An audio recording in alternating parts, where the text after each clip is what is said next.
ಒತ್ತಾಯ ಹಾಕಿ ರಾಜಕಾರಣಿಗಳಿಂದ ಈ ಎಲ್ಲ ಕೆಲಸಗಳನ್ನು ಮಾಡಿಸ್ತಿರ್ತಾರೆ. ಹಂಗೆ ಇವತ್ತು ನಮ್ಮ ಬಸವರಾಜನ ಮಧ್ಯಮವರಿದ್ರೆ ಇದೊಂದು ಪ್ರಸ್ತಾವನೆ ಇಟ್ಟಿದ್ದಾರೆ.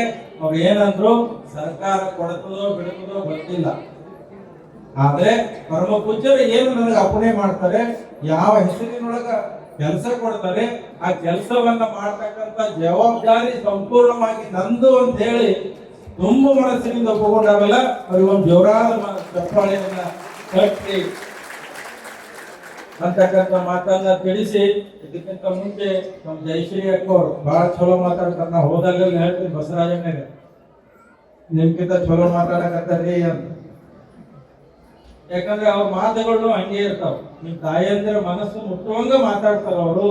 ಅದರಲ್ಲಿ ನೈಜತೆ ಇರ್ತದ, ಅದರಲ್ಲಿ ಸಹಜತೆ ಇರ್ತದ. ಹಂಗ ನಿಮ್ಮೆಲ್ಲರ ಮನಸ್ಸು ಬಸವರಾಜಣ್ಣ ಗೆದ್ದನ ಬಿಟ್ಟನೋ ಗೊತ್ತಿಲ್ಲ, ನಿಮ್ಮೆಲ್ಲರ ಮನಸ್ಸು ಯಾರು ಗೆದ್ದಾರ ಅಂದ್ರೆ ಜಯಶ್ರೀ ಅಕ್ಕ ಮತ್ತಿ ಮಾಡೋರು ಗೆದ್ದಾರ.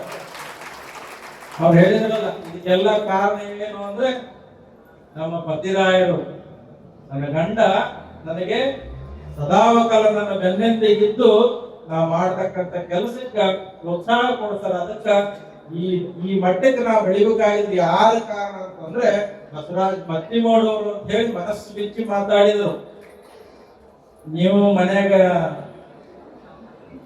ಲಗ್ನ ಆಗಿ 10 ವರ್ಷ ಆಯ್ತು, 20 ವರ್ಷ ಆಯ್ತು, ಏನ್ ಮಾಡಿ ನಾನು ಸಹಜ ಸಂಸಾರ ಇದ್ದಲ್ಲಿ ಏನ್ ಮಾಡಿ ಏನಂತೀರಲ್ಲ, ಇದು ಮಾಡಿಕೊಟ್ಟೆ, ಇದು ಮಾಡಿಕೊಟ್ಟೆ, ಎಲ್ಲಾದ್ರೂ ಜಗಳ ಹಿಂಗೆ ಕಿರಿಕಿರಿ ನಡೆದೈತಿ ಗಂಡ ಹೆಂಡತಿ.